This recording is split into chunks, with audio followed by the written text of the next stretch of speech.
Okay, yeah. So thank you all firstly for the nomination for the award. I'm very honoured to receive it. And, I'm just going to take about 10 to 15 minutes now to talk about my project, which was investigating synergies and trade-offs between environmental and socio-economic outcomes for coffee agroforestry systems in Vietnam's Central Highlands. Next slide.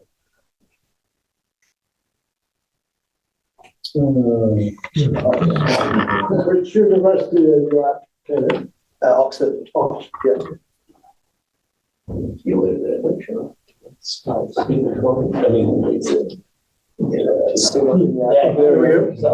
Yeah, there we go. So just to give you a brief background on where I did the research and the group that I was part of. So I did my research at the Oxford Nature-Based Solutions Initiative, which is a global research and policy platform dedicated to understanding the role that nature-based solutions have in addressing global challenges. And within the nature-based solutions group, there is a researcher who was my supervisor, Dr. William Thompson, who is developing something called the HARP Toolkit. And this is essentially a set of tools that's going to be designed as a decision-making tool to allow decision makers to assess the usefulness of agroforestry as a method of sustainable reforestation, specifically in tropical landscapes. And so, next slide. And so, moving on to my project. So, the way in which the HARP tool is working is by assessing agroforestry as a method of reforestation through looking at both coffee and cocoa. So, my project specifically looked at coffee. And coffee in general plays a very important role in society and the global economy. So it's grown by over 25 million farmers, supports around 100 million families, and is grown in across 80 odd tropical countries. Next slide. And so traditionally, coffee has been grown in a series of shaded agroforestry systems that have provided a range of ecological benefits, both for farmers and the environment. However, over time, as with most crops, modern coffee production is now becoming dominated by highly intensified and unshaded coffee monocultures, which is shown on the bottom. Next slide.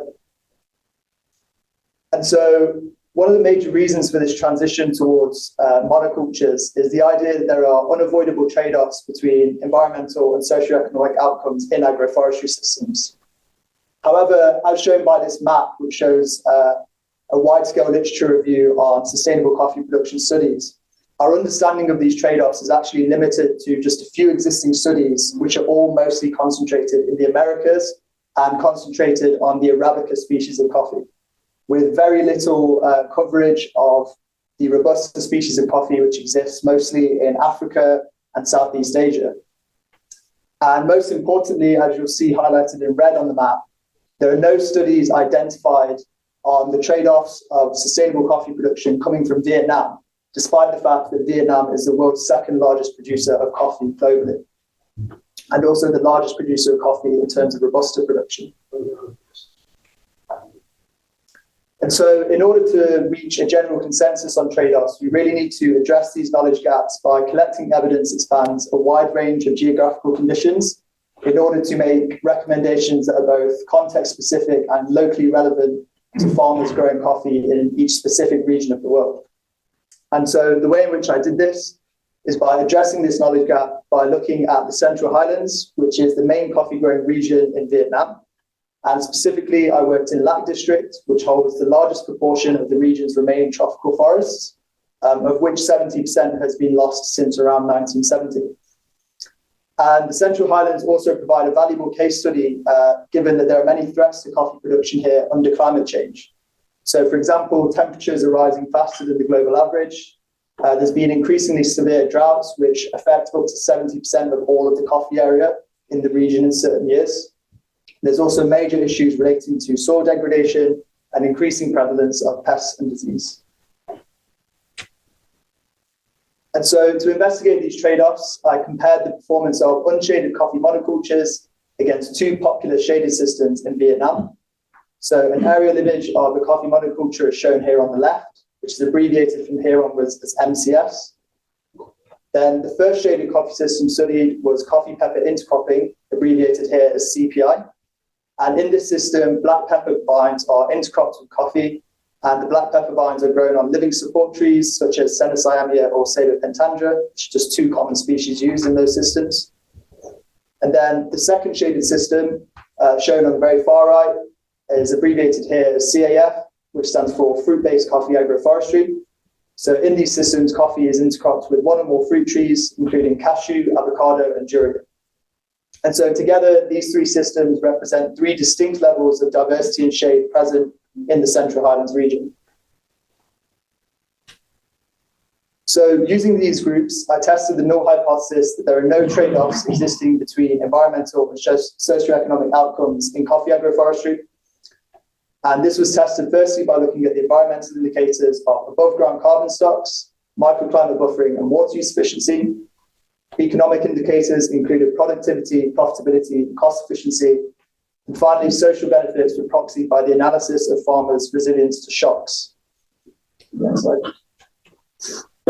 So moving on to the data collection, I used a nested approach that consisted of household surveys with farmers, followed by biophysical assessments and a microclimate study on selected coffee plots. And so the household survey was conducted with 99 farmers to quantify the economic outcomes of productivity, profitability, and cost efficiency in each coffee system. Survey data was also used to quantify water use efficiency, which is measured here as the coffee yield per litre of irrigation water. And finally, I investigated farmers' shock resilience by categorizing their responses to different household shocks, which included things like changes in the market price of coffee, sudden reductions in household income, and also the response to severe droughts. Many additional data were also collected for later use in developing the HARP toolkit, however, were not included in my thesis. So these include things like farmers' perceptions of agroforestry, land use change, gender equality, and also farmers' social networks. So for the biophysical assessment, measurements of shade trees and coffee trees were taken from two circular sampling plots and then combined with allometric equations to calculate above ground biomass and estimate the amount of organic carbon stored in each coffee system. Next slide. And using those same circular sampling plots, data loggers were installed to record air temperature and relative humidity in each coffee system. And the experimental design of that is shown here. So for the unshaded monocultures on the left, one data logger was placed on each coffee farm in an area fully exposed to the sun. Then for the shaded coffee systems, one data logger was placed under a shaded area, and the second data logger was then placed in an unshaded area. So this design then allowed for the combined analysis of microclimate conditions between systems as well as within the shaded systems. Next slide. So moving on to data analysis, environmental outcomes were analysed using Kruskal-Wallis and ANOVA tests. However, the socio-economic outcomes were analysed using an econometric analysis, also known as a matching approach. So as shown by this diagram, this is where samples in the monoculture control group are processed to form matched pairs with each of the shaded treatment groups. And the variables used for matching are shown in the middle here. And these are selected on the basis that they have a strong influence on a farmer's socio-economic status within Vietnam and within the farming system. And so as such, matching for these variables reduces bias when estimating causal effects in a non-experimental data set and when using a quasi-experimental approach. Next slide. And so after forming those matched pairs, the impact of the shaded systems is then tested against the monocultures as the average treatment effect on the treated, or ATT, which is a very, very similar statistic to a t-test. And then finally, in terms of trade-offs, these were analysed using Spearman's rank correlation and Pearson correlations for linear and nonlinear data. And so now moving on to the results, and starting first with productivity. So this graph displays the matched pairs of the unshaded control with each of the shaded treatment groups for both coffee yield and total system yield, with total system yield being the total yield of all harvested products in the farming system.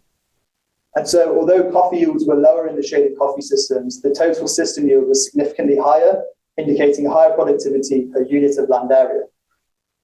Next slide. This then translated into significantly higher profit margins for both of the shaded systems, as shown here by the net income graph on the left. However, we found that coffee efficiency, which is measured as the benefit cost ratio, was not significantly increased in these shaded systems. And so this trend of obtaining higher profits without similar increases in cost efficiency may be linked to the higher production costs associated with diversifying the coffee farm, and also may act as a barrier to entry for poorer farmers who don't have the initial capital to maintain those high production costs. Next slide, please. So next, as a measure of social benefit, farmers were asked how they would respond to an unexpected reduction in their main household income, which for all farmers is coffee. And so the results demonstrate that the farmers in the shaded systems were much more likely to rely on alternative agricultural work to cope with this shock, which is a direct result of diversifying their income over multiple crops. And in contrast, monoculture farmers were significantly more likely to compensate by reducing their household spending. This result represents a form of consumption smoothing, whereby farmers are forced to limit their spending in order to cope with the shock, and ultimately has a greater negative impact on welfare at the household level. And so these results are particularly important given that there is a long-standing history of price volatility in the global coffee market, and demonstrates the potential role that agroforestry and diversification could play in reducing farmers' vulnerability to these fluctuations in coffee price. Next slide, please. And so moving on to the environmental outcomes, we find that above ground carbon stocks were significantly higher in both shaded systems. For example, the coffee fruit system stored around twice the amount of carbon as the monocultures. And these results demonstrate the strong potential for coffee agroforestry to contribute towards Vietnam's climate mitigation goals. And this is particularly relevant as Vietnam has actually identified coffee agroforestry within its national climate mitigation solutions and strategy. However, these current policies are not actually backed by any solid data on carbon value in coffee systems in Vietnam. Next slide, please. Additionally, the correlation analysis reveals that the increased carbon value in the shaded systems does not trade off with any of the economic outcomes, and instead was positively correlated with total productivity in the farming system. Next slide, please. And so moving on to the microclimate data, the top graph here shows the maximum daily temperatures during the study, and the bottom graph shows the daily temperature range. So it was found that maximum daily temperatures in the shaded conditions were up to 1.7 degrees lower compared to the unshaded conditions. Meanwhile, the daily temperature range was significantly narrower in the shaded conditions. Now, although this is a relatively small difference, this buffering effect against high temperatures could have significant benefits for coffee yields, as recent modelling on Robusta coffee finds that just a 1 degree increase in maximum temperatures corresponds to a 14% yield reduction. And so overall, these buffering effects are likely to become increasingly important in the Central Highlands, given that temperatures in the region are rising faster than the global average, and widespread droughts affect up to 70% of the coffee area already. So moving on to the last part of the analysis, it was found that through the analysis of the survey data, it was found that shaded systems did not have a significant effect on water use efficiency. And this finding actually opposes one of the central hypotheses of agroforestry, which is that shade trees can reduce water requirements through complementary root-soil interactions. Next slide, please. And so that finding actually represents a potentially missing benefit from shaded systems in Vietnam, as the analysis across the full sample reveals that higher water use efficiency was positively correlated with both coffee yields and total system yields. And so these findings suggest that irrigation rates in the Central Highlands could be significantly reduced while still maintaining high coffee yields, which could potentially alleviate some of the severe water stresses that are experienced during the dry season and that will be experienced as drought levels start to increase. So moving on to the conclusions. So to conclude, it was found that shaded coffee systems are a promising pathway to both climate mitigation and adaptation in the Central Highlands, with shade trees facilitating both increased carbon storage and microclimate regulation. Now, combining these ecological services with diversified crop production provides higher incomes for farmers and improved mechanisms against market-related shocks in the coffee value chain. However, the relationship between shaded coffee and efficiency, for example, resource use efficiency and economic efficiency, is slightly more complex and suggests that some trade-offs may exist in this context. Next slide, please. And so, in forming these conclusions, we demonstrate the need for future research to shift away from a unidimensional viewpoint of agroforestry and move instead towards an integrated approach that considers environmental, social, and economic dimensions of sustainable coffee production in tandem. Next slide. And I lastly just want to thank you all for listening and give special thanks to the collaborators, the field assistants, and the sponsors, which of course includes yourselves here at the TAA. Thank you.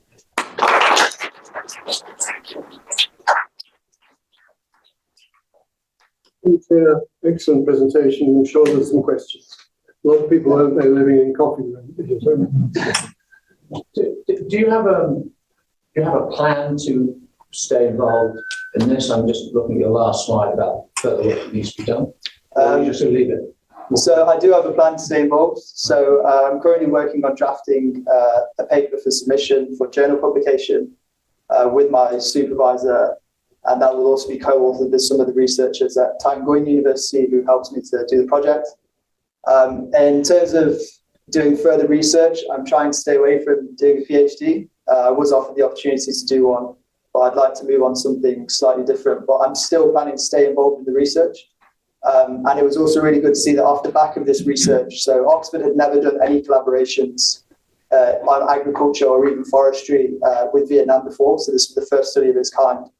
And off the back of this research, there's now been increased funding for my supervisor's project to send someone out there for 3 years to work with Highlands University off the back of this project. So although I might not be that person going out for 3 years, I will still be indirectly involved, and I'll definitely be keeping up to date with the developments. Yeah.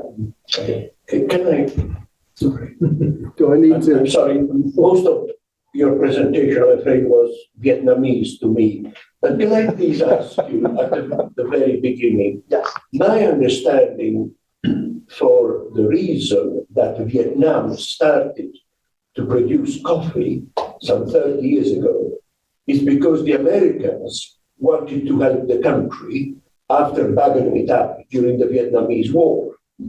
So the USAID gave a lot of money, and the result is that farmers in Ethiopia, for example, are now suffering the consequences because the overproduction of coffee in the world is lowering the prices to everybody. Will you tell me that I'm wrong, please? So from what I know, I mean, coffee production in Vietnam has existed for a lot longer than just 30 years ago. There are 80 countries that produce a little bit of coffee. Vietnam did not become number 2 in the world until the Americans started to reshape the global market for their own convenience. Okay, so based on the research that I've done, I never came across the Americans' role in the expansion of coffee in Vietnam. What I do know is that the vast majority of coffee farms and the vast majority of production expanded in the 1990s. And that was, from the research that I've done, directly related to what was called the Doi Moi policies, which were essentially economic reforms in Vietnam at the time from the government, which massively incentivized high input coffee monocultures. Because at the time, as you said, coffee was grown in Vietnam in small areas, but they were mostly shaded systems.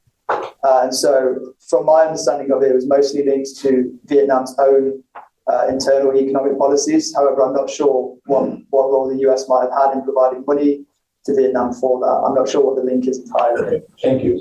Anthony. Yeah, I'm not sure if I missed this. When you talked of the data logging in the field, what data did you log? And what was the hardware, the equipment that you used? So the data was air temperature and then relative humidity. And the equipment used was something called, it's a company called EasyLog, who make relatively cheap microclimate sensors. Because microclimate sensors used to be extremely expensive, they're kind of reducing costs now. So they're called EasyLog, I think they're called EL2. They're almost like it's just a sensor with a USB clip stuck on the end of it. So it can sense in the field, and then you just plug the USB into your computer and it uploads all the info. And then what the actual data loggers were placed inside were just sort of weather stations that were made with metal poles and then a circular tube to act as a sun shield to remove any bias from the effect of direct radiation from the sun. Were you familiar with the work done by two previous TAF awardees who set up a company, Climate Edge, and produced hardware just like the data logger that you've described? I was. Unfortunately, because my supervisor was mostly in charge of sourcing those data loggers, he chose the data loggers because they were also used in a similar study straight after my study. They were also used in Ghana. So they were actually shipped off from Vietnam to Ghana for use in a second study. Good. Terry, then Jim, and then How interested is the government in the work? Did you get any measure of that? The level of interest? Regional, national? Is there a plan? Yeah, so there's actually a lot of interest from the Vietnamese government. So as I mentioned, they've identified agroforestry as a climate solution within their national policies. But then also as at the local level, they're planning to implement specifically in the Central Highlands, in those provinces, in the 5 provinces that make up that region. They're planning to implement even greater strategies to target farmers in terms of providing them with seed resources and also with financial loans, so things like microcredit, to support with the uptake of agroforestry. Because generally policies in Vietnam and Vietnamese coffee farmers in particular have been very quick to change their systems. So even in the case of agroforestry, even where farmers are doing agroforestry, they often change the types of fruit trees they use, or sometimes swap out fruit trees for timber trees very rapidly because they just follow the market trends. And often the farmers end up getting hurt as a result. So for example, right now, when I went in March, all of the farmers, a lot of them had slashed down their old cashew trees and were now planting durian because the price for durian's skyrocketed. But the thing is, if the Chinese produce more durian, then the price will collapse and those farmers will be really badly hurt.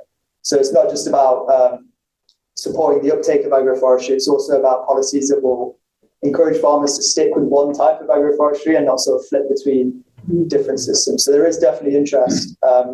And also on top of the government policy, there's also private sector interest. So some of the major players in the region, include Nescafe and Simexco. And Nescafe have released a huge strategy, I think just the year before, that involved agroforestry. It involved two major innovations. The first was upscaling agroforestry, and the second was improving irrigation technology. And that's for all of the farmers that Nescafe works with in Vietnam, which is many, many thousands of farmers, and many, many thousands of hectares of land. So there's definitely policy works in play. And I wasn't able to have too much interaction with local government. They sort of helped me to find the field sites. But people higher up in the local government who make policy decisions, I wasn't able to have too much interaction with. But Taiwan University, who I worked with, they are very strongly linked to the government. I mean, the universities and the governments are basically almost the same organisation at times. So they will definitely be taking it forward. Jim. Yeah, mine is not so much a question as it is a comment. You will see in my presentation, I showed Lend with Care, the lending organisations. One of the countries they operate in is Vietnam. One of the major crops they fund is coffee. So the links are obviously there. And I think your results are very interesting and would be very interested to the microfinance offer, providing the loans in Vietnam. And I think it's up to us now to pull those links together to make your results available through CARE to the microfund organisation in Vietnam. Yeah, and that's definitely what my supervisor projects are looking to do anyway, is to increase the links between universities as researchers and then private sector and also governments in terms of helping to put some of the conditions in place for farmers to uptake agroforestry. Because one of the other things that was found in my research that I didn't have the space to analyze in my thesis was that the work that we did on farmers' perceptions is that a lot of them do actually want to transition towards agroforestry, the ones who are just growing coffee at the moment. But there are things like issues with financing and loans that a lot of the farmers there struggle with. So it's definitely an important factor. We can let this, you do it, but I'm looking at Jane as well. From internally within our organisation to encourage those links. Yeah. And the knowledge spread. Yeah. Can I make a comment? Piece of work. Hello. Representing. Thank you. A couple of points. What was this area of the forested areas, agroforested areas that you were working with? If you actually covered the whole district with, say, fruit trees, to what extent that might affect the overall microclimate? So the first part of the question is what was the area? So the area was a region, a small district called LAC district, which it might be able to show on the map, where actually that district actually holds the largest proportion of remaining tropical forests in the Central Highlands. So it's very much a borderline area. And even when I was working in some of the communes, just over the hill, you could actually see farmers sort of chopping trees down at the very edge of the forest. So it's sort of a real frontier for global deforestation and coffee expansion. Sorry, what was the second part of your question? The second point, given double the biomass, with particularly the fruit system, the potential to get registered for carbon credits, which at the present time are about $35 US per ton of carbon. Yeah, so there is high potential there. I think with fruit trees, there's less potential. So another major system that's used in Vietnam is coffee timber systems. So I think in terms of the work that local governments are doing in relation to carbon credits, they're focusing more on coffee timber systems, which I didn't look at. But even with fruit trees, there is strong potential. However, the Vietnamese government is slightly behind on carbon credits. They do have a very good scheme on, I guess, what you call forest stewardship. So a lot of the local coffee farmers also have part-time employment with the government just to actually patrol parts of the forest and ensure that there's nothing like forest fires happening, and to also enforce rules relating to illegal deforestation. So they're slightly stronger on that, on the forest stewardship side of natural ecosystems, but they are quite behind on carbon credits compared to other major coffee countries. So it's definitely something that I think needs developing more, but potentially might be better done with coffee timber systems as opposed to the coffee fruit systems.